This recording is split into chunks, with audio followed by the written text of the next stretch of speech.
Hello and welcome to ZED Talks. We are here for another exciting discussion. As you know, it's unedited, it's unfiltered, it's real, unscripted.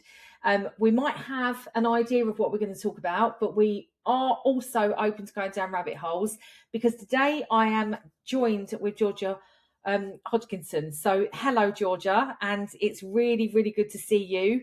We've met and spoken a couple of times. We've got a really exciting topic. So first, do you want to tell the audience a little bit about you and what you do? Yes, I'd just like to say thank you, Zoe, for inviting me today. I'm so honoured to be on this podcast. I am Georgia Hodkinson. I am currently an organisational psychologist, but I am studying towards the chartership in occupational psychology. I have a background in human factors, so lots of my work and the majority of my work focuses primarily on decision-making under pressure. Now, this builds in characteristics like fatigue, communication, and system design. So yes, and also I am also the director of the Psychology Business Incubator. What is that? That sounds very exciting. Gosh, so it is a community of professionals all interested in psychology, and it gives you the opportunity to collaborate, connect, and have this space with lots of different people. Now, you don't necessarily have to be a psychologist. There's coaches, there's engineers, there's rugby referees, but there is particularly a space where people just enjoy psychology and like to collaborate and have those crossovers. Brilliant. I love it. Well, as another psychologist, of course, it's all nerdy to me and I love it. So that seems like a full-time job, just doing that and obviously what you do. So let's dive into the topic. Thank you for that lovely explanation. We want to talk about decision-making under pressure. And there's never a moment more than we need this right now. I think the world at the time of recording this, well, the world's always in some kind of disarray. There's always some kind of a thing that we're grappling with. And so the pressure is in many areas at the moment for multiple reasons. And I don't think people are exempt or not. No one's excluded from pressure. So I'd love to hear a little bit more about this is your thing that you do. So tell us about it.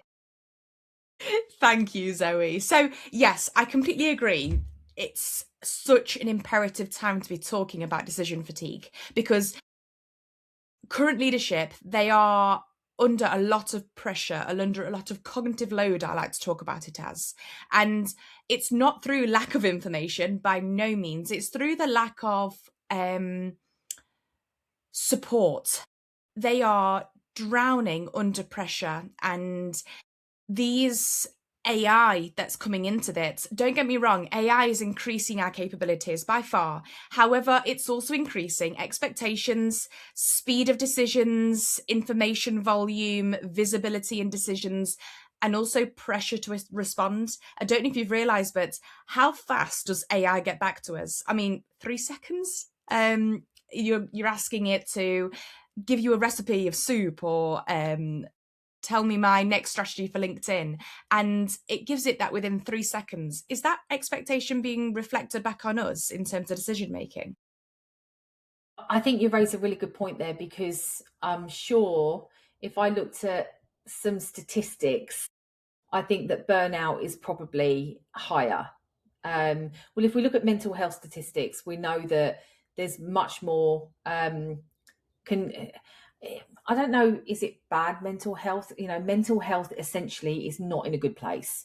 And we can see that through Mind, the World Health Organization, Office of National Statistics. I'm just talking about the UK, let alone the rest of the world. So I do think that there is this expectation to be now. The speed of which, and I think it's very symbolic that we the human, are trying very hard to keep up. Now, technology is changing at a pace that we can't fathom, we can't keep up with, yet the human is trying to. They try to compete with it, and I don't understand why. I do too, right? So my days have got longer, even though I've got more, I can deliver more in much less time. I can deliver strategies, I can deliver playbooks, I can deliver. You give me a day, what used to take me nearly 6 months to do, I can do it in a day. And so the expectation is you can do it in a day now. Can you do it sooner? Yeah, Wow. absolutely. That Yes. is, And if we even with leadership today, they are dealing with constant notifications, compressed timetables, just like you've just suggested there, of things that you used to be able to do in 6 months you're now expected to do in a day. You've got AI generated information, and the sociability has changed as well. Everything's online. You've got Slack, you've got Teams, you've got LinkedIn, and communication's even changing yes. online, which probably brings, okay, a lot of time back because you've got that commute difference, but it also brings uncertainty because you can't actually monitor someone's body language over the online. So how can you make decisions based on individuals when you don't know how authentic they are? So Yeah. yeah, and I don't know if you know much about the cognitive load theory. John Sweller. He has one of a really interesting idea that humans have a limited working memory capacity, and having our thinking around this, it becomes simplified. It becomes we make mistakes easily, and we rely on shortcuts, also called heuristics. And I don't, anchoring heuristic, the idea that we see something, and the first thing that we see anchors our decision. Now, what if we think about AI and we go into the automation bias that suggests that the first thing that we see, the first AI decision, is going to influence our decision, whether that's right or not, whether that's credible or right or not, and is that ethical? So the more and more we get into those systems, the less reliance we have on our own decision-making skills. Yes. So that brings me to so when we talk about decision making skills, we've got two sets of decision making trees here now, because we've got the human, which I believe, so you've got human intelligence, artificial intelligence, and there's super intelligence. So we're not really talking about super intelligence yet, but it's here. It's just not widely used at the moment. And it is that collaboration of human intelligence and AI, artificial intelligence. What's interesting for me is that I find that the human is the most intelligent. They, because of their sensories, because of their ability to retain smell, taste, touch, sound, that's the things that make us human. So when we talk about decision making, what are you teaching or showing or working with? Where do you start? Who's your main audience that you start delving into this particular thing with? Talk me through how that looks for you on a daily basis. Yeah. So one of the biggest sectors that within my work is actually the energy sector. I have a lot of workings mainly because of shift pattern. So you think of the energy sector, you've got emergency call out workers, you've got night shift workers, you've got day shift workers, you've got management who never actually see their employees who work night shifts, and the emergency call outs that are compromising their family life. So, and making decisions on their own in a very unpredictable world. That's where my work sits. Manufacturing as well, it props up too, especially within safety and communication. And I like the way that you've just brought up that there's two elements of decision making here. There's AI and there's human. Now, I like to think that we make these decisions together. I like to think of AI as my collaborator. It doesn't make it itself. I critically analyze it. I come in and delve into, actually, are you right? Is this the decision I want to make? And is this the way I want to go? I like, so humans have a dual processing theory Yeah. is the idea, and we have a fast, intuitive sense. And don't get me wrong, it's beneficial for a lot of things, but the most effective thinking style is our slower, reflective style. And that is how we need to be using AI. It's taking things a step back and asking yourself, actually, was this my initial vision? Was this my initial idea? Do I need to tweak this at all? That's very interesting. So it brings me back down to the root. So the question that I have is, are all humans brilliant at decision making? Good question. My immediate thought there would be no. However, we're probably at a stage where we've got such a resource from AI. Once we collaborate with it, we can make our decisions so much more effective. Actually, Zoe, can I change my answer? I'd like to say yes. Okay. We're all good at decision making and in our own areas. People have creativity at their absolute perfect standard there, and I'm not as creative as the next person goes. Some people have mathematical intelligence, some people have literature intelligence, and I want to say that people are best in making a decision in your preferred and speciality area. Okay, that's super interesting. So we're specifically talking about the workplace. Yes. And I wonder, because on a level of all humans, I believe that humans don't get out of bed in the morning to want to do carnage and terrible things. I have an innate optimism, which is humans are typically quite good and they want to live a good life. Now, not everybody is brought up in a way which is with good decisions.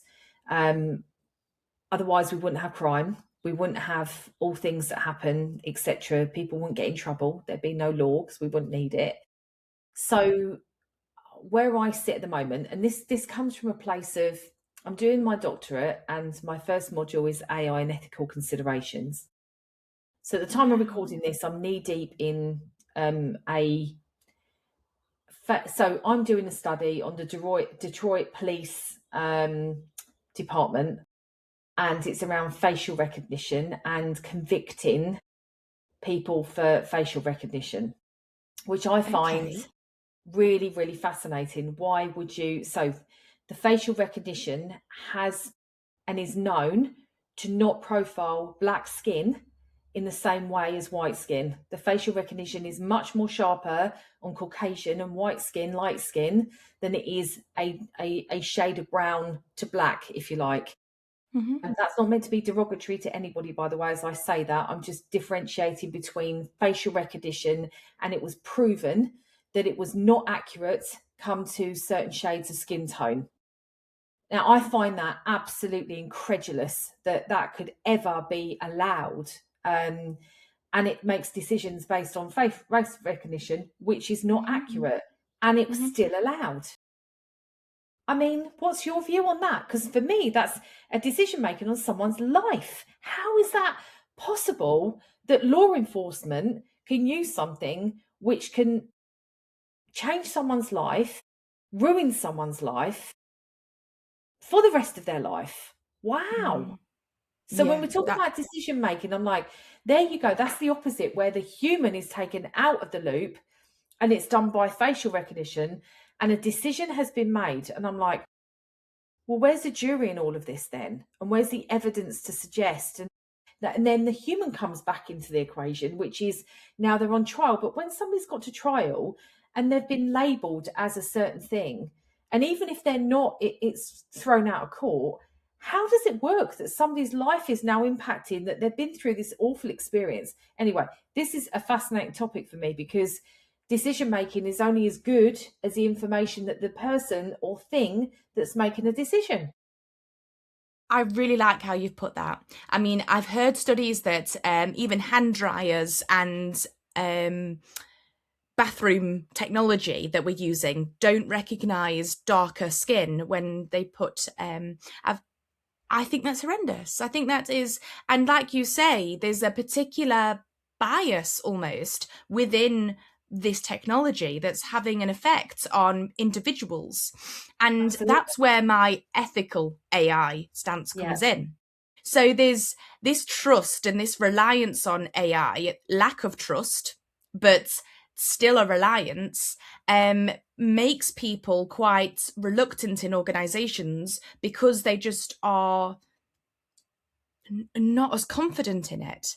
And that's why when we're using it, we need to know its capabilities, and we need to know our own capabilities as well as human beings. And that's where human factors comes into it. It's the idea that humans aren't machines. We do get tired, we do make mistakes, and we do make, however, what we can do is bring emotion into this. What we can do is address ethics. What we can do is address what's evidence-based. And that's why we must always work with AI as a collaborator in order to reduce these sorts of biases that affect human lives. Yeah, it's a very interesting one for me, and this comes up a lot in recruitment. So because recruitment is, and machine learning's been in recruitment for a long time. AI's been around recruitment for probably longer than most other areas in what has touched my role in HR. And I think there's a lot, and I don't know if it's a lot of fake news, because you don't know what's real these days. You don't know what's fake, so you kind of I think you have to have discernment. Everyone needs to discern well, judge well. But I kind of feel like the recruitment sector faces this particular thing, and because of decision making. Now, most of the tools I've seen out there do place the decision at the human. However, if let's just say recently I had maybe 600 applications, and I wanted to basically match, let's just take this as a little walkthrough. I wanted to just match the job description and the components of the things that are on the job description to then shortlist the people. So long list the people, should I say, who absolutely match, and knock out the ones that don't. And that's not for any other reason than you need this experience. And there's lots of people that apply for jobs that don't have that experience because they're just trying their luck. Unemployment, you've got 770,000 grads out of work. You've got unemployment, which is pretty high. So we're in a situation where people will just try their luck. And sometimes it works. So you've got to try, right? So then the 600 comes down to 100, let's say. And then those 100 is then what's the next criteria? And for me, that's a struggle. Like, what's the next criteria? Because then it becomes very subjective. So if I've got 100 people, what can I then do to whittle that down? Because I can't possibly meet 100 people. I can't interview 100 people, but based on the criteria of the job description, forget the names, forget anything other than the technical skill. And then maybe I'd pepper in and say, okay, well, what's the values of the organisation, and how can I seed those into what might be evident? But if you've not asked somebody to express their values, then how do you even calibrate on what that person's value-based structure is? Because it's an intrinsic thing. They might give away through their CV or their what they care about, what they really feel very strongly about, but you don't know that. And so this is where I get a little bit unstuck. Even myself, I'm like, I think we need to be much more hotter on what we're looking for in a culture fit, so that we can really discern. But again, the next step would be then having a voice video, with an AI tool that can hold an intelligent conversation. Now, the first bot that came out, probably not the first bot, the first one that became quite famous is Sophie. Sophie the bot came out with Tony Robbins about 8 years ago. And they did Tony Robbins is a performance coach. He does big events around the world. He's very well known in his field. And he sat down and had an interview with Sophie the bot, who answered all of his questions. And I think he was blown away, of course. And she was very intelligent. She was in tune. Of course, she's a robot. But that's the sophistication we were 8 years ago. So not everyone in the public eye would feel that, experience that, because we didn't have AI at our tools 8 years ago, not the general public anyway. So on that basis, I'm like, then we can have bots speak to people, and then that's where I become completely like, I'm not sure about this. Then I kind of back off. I work with AI every day. That's my company. That's what I do. And even I back off and kind of go, okay, I'm feeling that I'm having to say no to an awful lot of people that it might not be right. In the same way that I just discussed about the facial recognition, because it's kind of no different. It's not skin color, but it's words. And that is quite frightening. So I'm not entirely sure I like what direction that AI is going. I'll be really honest. I might work in it, and I work in it because I want to preserve the human. For me, it's more important to have the human protected and to be able to influence what AI is being used and how it's being used, because I know I'm ethical with it. And that's how I'm trying to impact the world in a small way, by doing it in a very safe, conscious way that is sustainable, that's not hurting the human. It's the aid, it should protect the human, is my the way that I come from. Anyway, I've just been on a massive rant about that, so I'm going to turn it back over to you. Like, as in, I am loving everything you're coming out with there, because whilst you're still a little bit reserved, you still use it. And the thing is, those that don't use it, those that don't show a curiosity, and those that aren't willing to play about with it, are probably, unfortunately, going to get left behind, because AI is just going to get bigger. AI is just going to take more and more of a forward step. And that is why, again, I love what you're saying in terms of using it ethically and using it evidence-based, because I recently went to a workshop, and it was led by Dennis from, gosh, I will remember the company that Dennis works. It's led by Dennis and Ben Williams, and they were just fantastic. But something that Ben Williams said was, when you're bringing AI into your organization, you must have a business psychologist at that table. Now, not just at that table, but the head of that table. Now, I really resonated with what he said there, because it brings that stance. What you've just been talking about is using it ethically and using it to an effective way. Because if we start sitting back and letting it take over, it's going to bring in those biases, and it's going to bring in those elements that aren't human, aren't authentic. yeah, totally. So my first paper this year was based on the EU Act, the EU AI Act, which is a guidebook. That's all I can describe it as. And the thing that kept, I think I counted ethical. You know, it was the word ethical throughout. It was like every other word. I can't remember his exact words, but I was fascinated by this, because what it doesn't explain is what ethical means. Ethical to you might not be ethical to me, and it's certainly not somebody that does harm to other people that think it's okay. So my question is, when we say ethical, what do we mean? Like your question. I've just also remembered that chap's name was Dexter. I love your question. What great name. Great name. Well, yes. DD. I would say that ethical means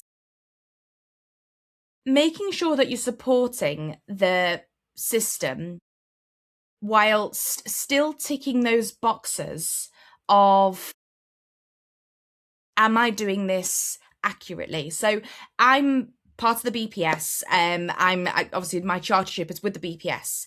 And one of the elements that I have to embed in each of my assignments is how I have abided by ethical practice, how I have been truthful, how I've been respectful, how I've been responsible. And all these BPS accredited ethical standards is something that I've got to live by. Not got to, I want to.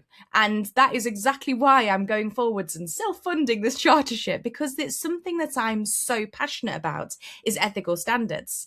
And so I would say ethical standards is still remaining, checking the boxes of question yourself, am I being respectful? Am I abiding by trust? And responsibility? Am I making sure that I'm respecting individuals' values? One of my assignments recently is about the Psychology Business Incubator's values. I'm addressing the values that we initially implemented when we were a very small network of 10 individuals, and asking myself, are these values still reflective of what we want to bring forwards in our community now that we are a global network? We have people in America, New Zealand, Middle East, Australia, Canada, and the UK and Europe. So am I still translating these values effectively? And again, these ethical standards of me making sure that I am respecting cultural differences, it comes into it a lot. Yes, and for anybody that doesn't know what BPS is, it's the British Psychological Society. Do apologise about that. No. It's just that you and I are psychologists, so it's easy for us. It's not if you're not from that background. And what also comes to my mind is any research that you do, you normally have to go through an ethics council. Certainly I do in academia as well, in terms of anything I do, that's why it's so important that there's a distinction and definition given of what ethical means, which is why I have such a problem with the EU AI Act. It doesn't define that. Lots of people can say to me, yeah, but it's not a psychological aspect, Zoe. And I'm like, well, it is philosophical. And for me, that's also psychological. And I could go down a whole rabbit hole about that, because I did a very strong paper, which my tutor was like, bravo, I quite like the provocation. I was like, it's bullshit. Wow. That's what it is. And so Rossine, my tutor, she's Irish, lovely lady. I could, of course, I'm myself. I'm like, I don't have any airs and graces. I said, it's bullshit, Rossine. It's not. This is a guide. I mean, who fucking wrote this? So people say it's the law. According to who? Yeah. And if it is passed by the EU, I'm not in the EU. And neither is the Middle East, and neither is America. Like this. And if you look at American AI standards and what their governance is, and it's not law, not as far as I'm aware of at this point, I could be wrong. Again, they're standards, and they're very different in different places. And so I think we're in a very big vacuum right now where we're a globe. Online is online. Doesn't matter if you're in Turkey, Canada, Timbuktu, Finland, wherever it is, there's a globe. And if we're online, we can access people from all places.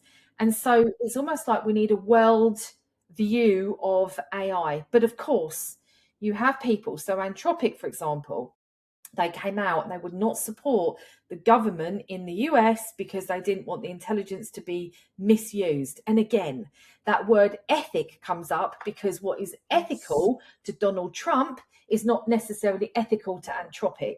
So that's where I get completely confused. And if I'm confused about it and I run a company, we do abide certain rules, security, safety, because we want to make sure that if anyone was to hold us to account, that we can say we followed diligence here. This is how we do it. This is what we do. And it's transparent about how we do that.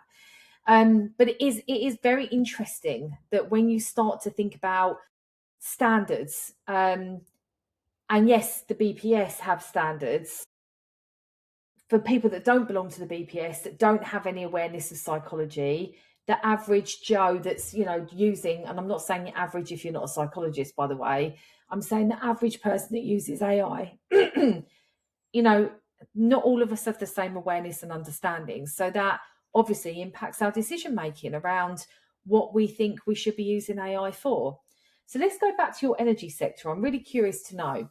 So you've got these people that are going out all different times and they're having, what kind of decisions do they have to make? So give me a snapshot of the things that they face, that they have to make decisions in that moment that require them to have a level of, whether it's authority, whatever you might deem it as. Yeah, I would straight away bring up emergency call-out workers here that are on call, have been directed to a unsafe wiring or after a storm, something's fell over, and they've now, in the middle of the night, 2:00 in the morning, let's say, got to resurrect this pole that's been struck by lightning. I mean, I'm probably going to the absolute extreme here, but it's something that they've been called out to do. And It's they've got, right? They could be yes, killed. Yes. Okay. Gotcha. yes, Sorry. and they've got to show up whilst potentially out of sync with their circadian rhythm to do a job and make these decisions that, again, could put lives at risks. And Yeah. this is wiring, this is getting things online. And again, how important is it that a village or a small town has internet?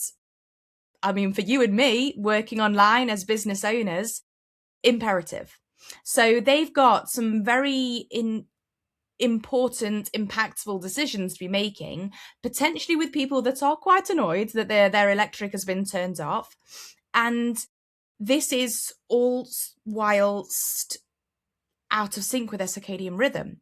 Now, they have to make that decision on their toes, because AI, it might give you recommendations, it might show up some patterns or predictions, but it doesn't have the context. It doesn't have the knowledge or the training that the engineers have.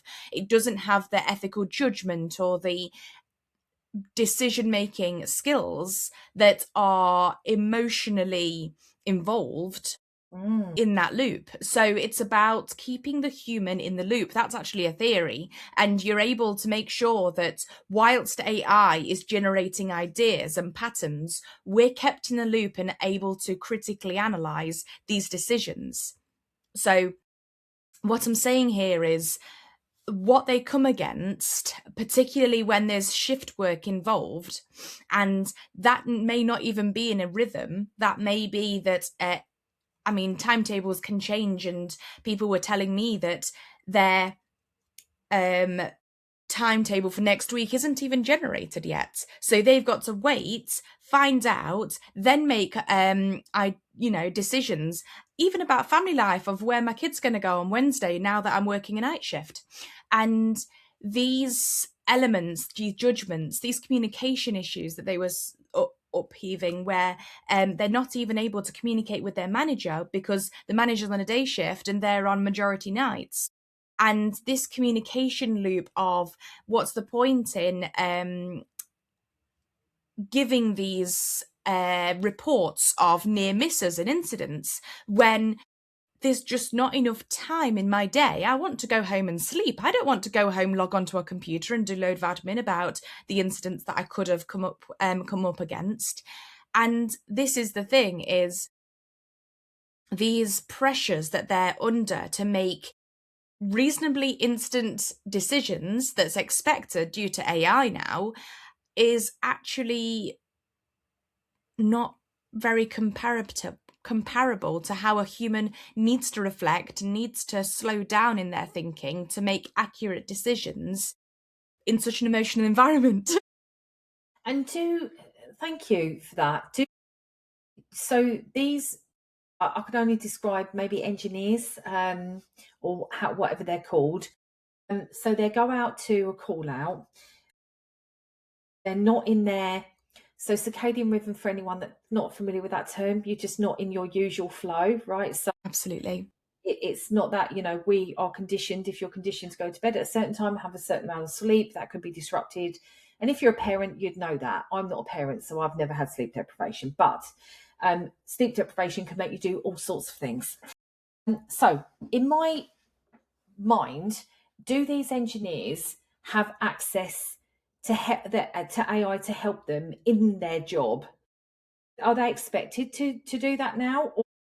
Or is it more around the expectation of the decision needs to be quick, that they don't use AI to make a decision, but because of the pressure that they're under to get this up and running, on the example you gave, is we need power back on. And it makes me think, I've got a very good friend of mine who's actually in charge of very big energy lines, goes all around the world with teams of people, and builds energy plants, and gets called out to a plant that's stopped functioning.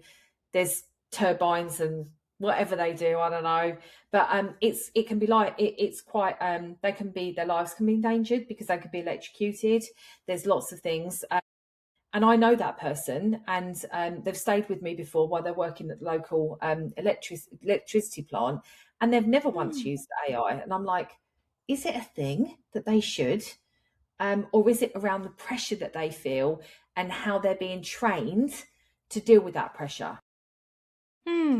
So I believe it at that time when I was in this project with them is they weren't necessarily using AI, particularly on emergency call-outs. Most likely they were using AI in the day shifts where they needed support on all sorts of content or making, research-based decisions. And the access to AI in an emergency situation wasn't necessarily effective or accessible. So what I did is built an app, and this was giving them access to something that would support them. Now, rather than making decisions for them, it would support on whether they are eligible to make a decision, whether they are going to make these decisions effectively. And again, that's down to mental health, well-being, and fatigue. And how can you address somebody's ability to take a breath, take a minute, and decide for the better of their safety, but other people's safety?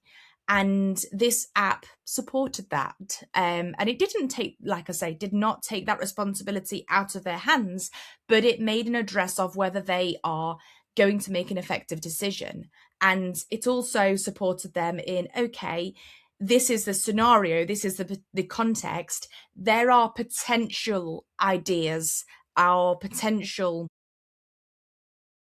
answers to this problem, but you are the best individual to make this decision. So whilst I'm going to throw up some patterns and some ideas and some past effective results that we've had, it's on you because I know that you're making the decision effectively in this scenario. So it was interesting that you say that, because I actually brought AI into a more accessible way for them to utilize. Even though you may think to yourself, AI doesn't have the credibility here, I made it in a way that it did. And that was, again, as a collaborator. Brilliant. Okay, that sounds really, I think I could see that in all sorts of different areas, because you think about, I mean, people are highly trained in surgeons, paramedics, people that are firefighters, we know that these are emergency situations where somebody's life is potentially in danger. And I also think about, they're highly trained and skilled to make decisions under immense pressure. And of course, the obvious thing is, you can't make a good decision if you're under the influence of alcohol or drugs or some kind of altered state of consciousness. Absolutely. But I wonder how then that could be transferred, like having something which is, are you in the right frame? So what I'm hearing is, your app was saying, based on these questions, I'm going to help you to see if you are in the best decision-making mindset. Yes. And able to make that decision, which I think is very sensible. And I wonder if they're using it in other places, like I just said. Do you know? I know it's being brought into healthcare a lot, particularly when there's patients and, well, obviously, when there's patients being supported and what sort of care they may need. I know that it's also being brought into manufacturing firms when it comes into safety, and also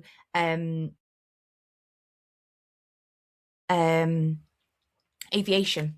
Aviation is using a lot. Autopilot, I mean, we use that as quite a terminology. I'm on autopilot, but it's a plane that's being supported to fly by AI in a way. Yeah, we have had AI for a very, very long time, since Very the long time. 50s. Yep. It's not something that's brand new. And we've been using it in tools that we may not have recognised it's been used for a long time. So absolutely. We also confuse it with machine learning a lot, because people aren't there's literacy there's a gap in their literacy around what AI is. I think none of us understand what the future is around AI. There will be a handful of people around the world that have a pretty good idea because they've already built it and they're already, well ahead. It just hasn't come into our hands yet. Yeah. And I do think that we've had it a lot longer than I mean, 8 years ago, I was talking about AI and I built my first AI tool at 5 years ago. I'm not saying that I was the first at all. I'm not saying that I know everything either.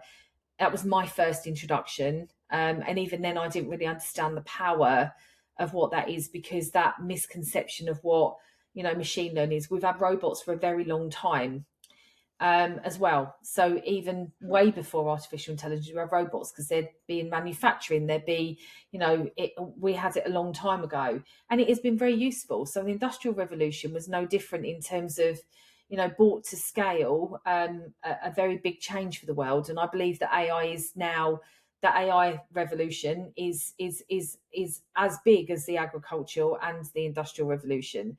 I think that we haven't caught up because it's a normal innovation curve is probably about 13 to 15 years before it's actualized, from kind of when it starts for adoption, laggers, and then kind of like full. It's a change process essentially. And if I look at AI, it's probably going to be more like 8 to 10 years, not anything. I mean, probably even shorter than that. And I think that the human can't comprehend.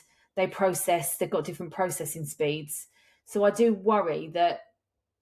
And actually, the survey that we've released this week in my company is, I think we got just under about 200 participants in the last few days, which is awesome. We only launched it on Monday. Adoption is definitely higher, right? Radically higher.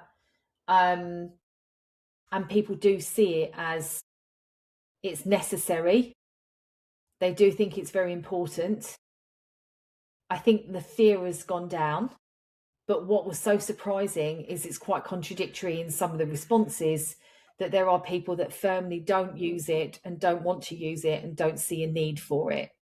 So we call that the maturity scale. So we've developed our own, which is from avoider. So the avoidant, no, doesn't touch me. That's exactly what I just described.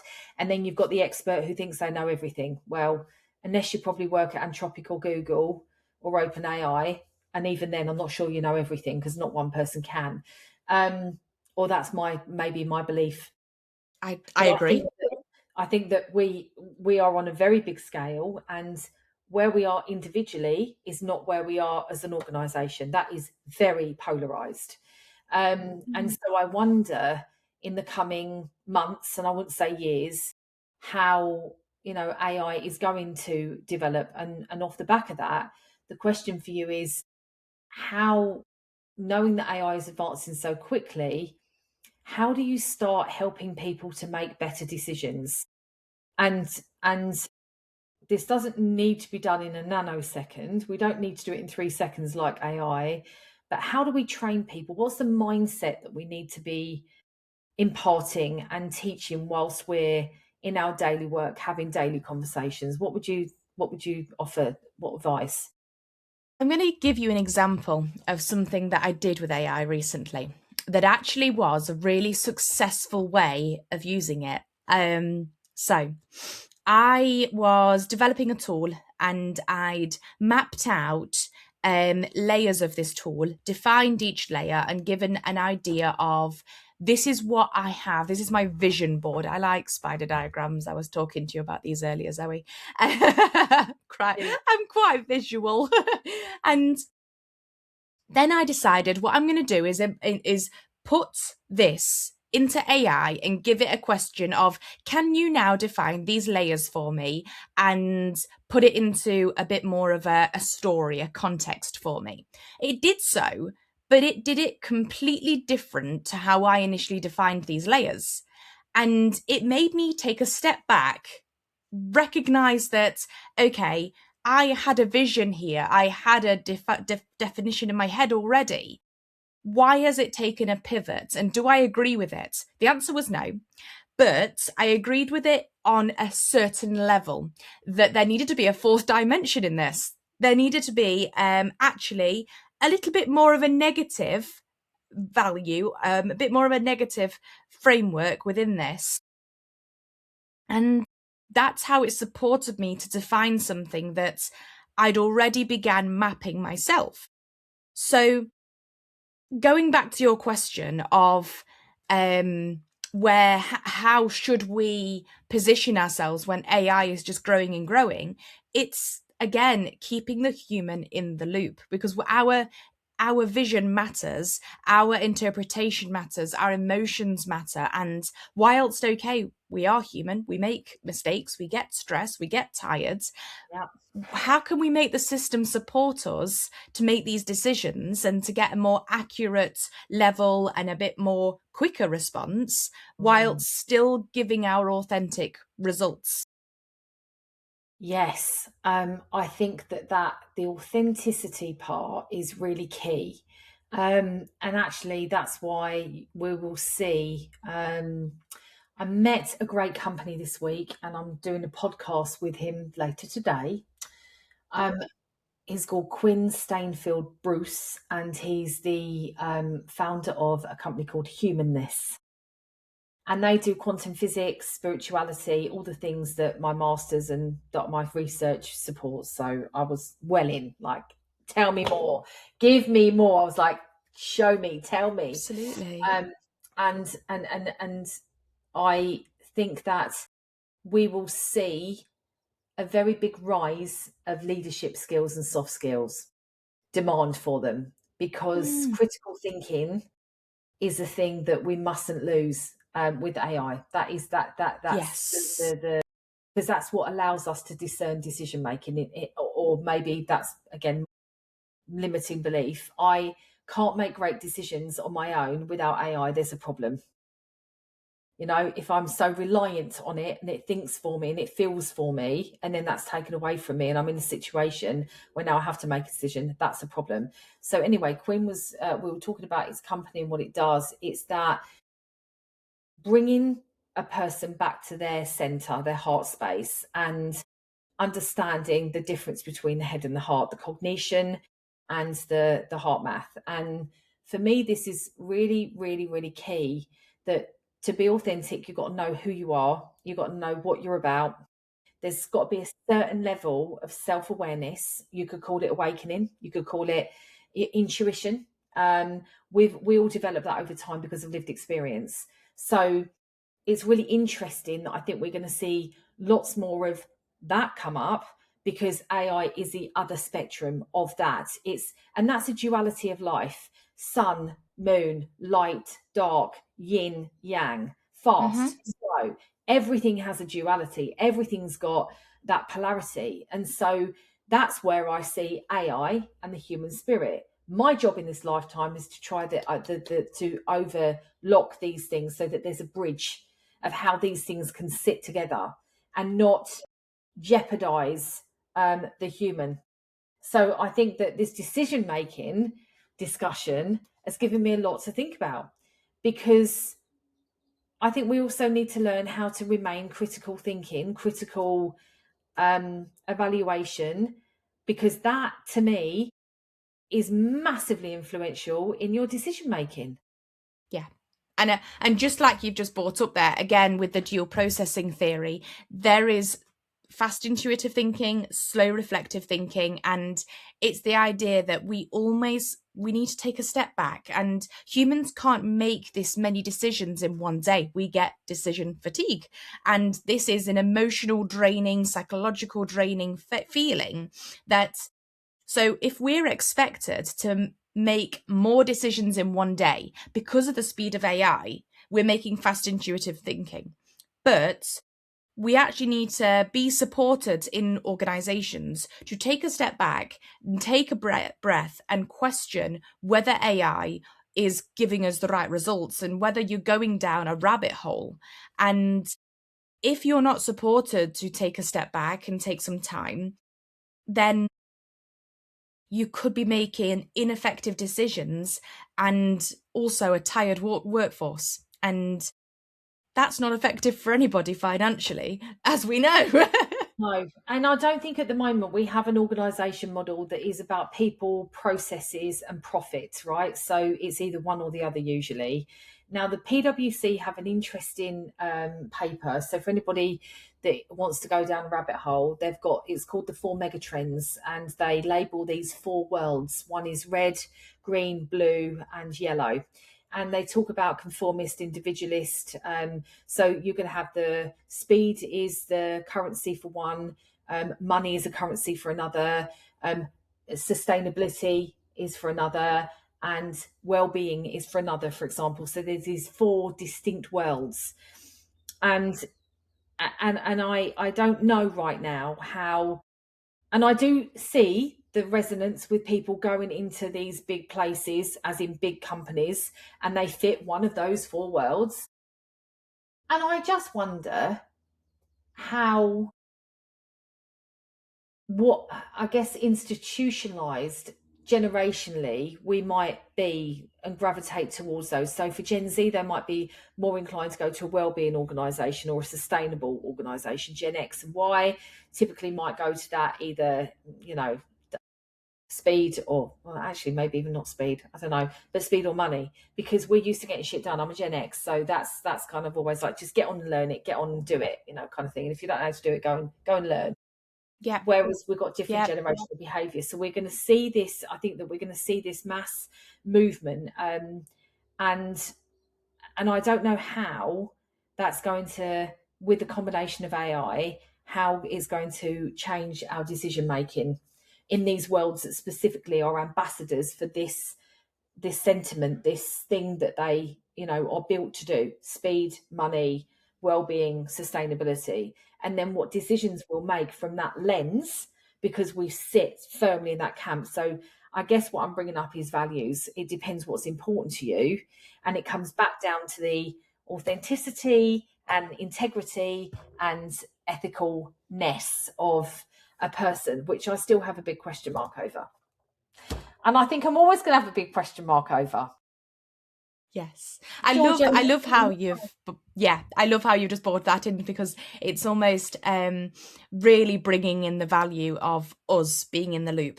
And something that I heard really recently was how the ceiling will always keep rising.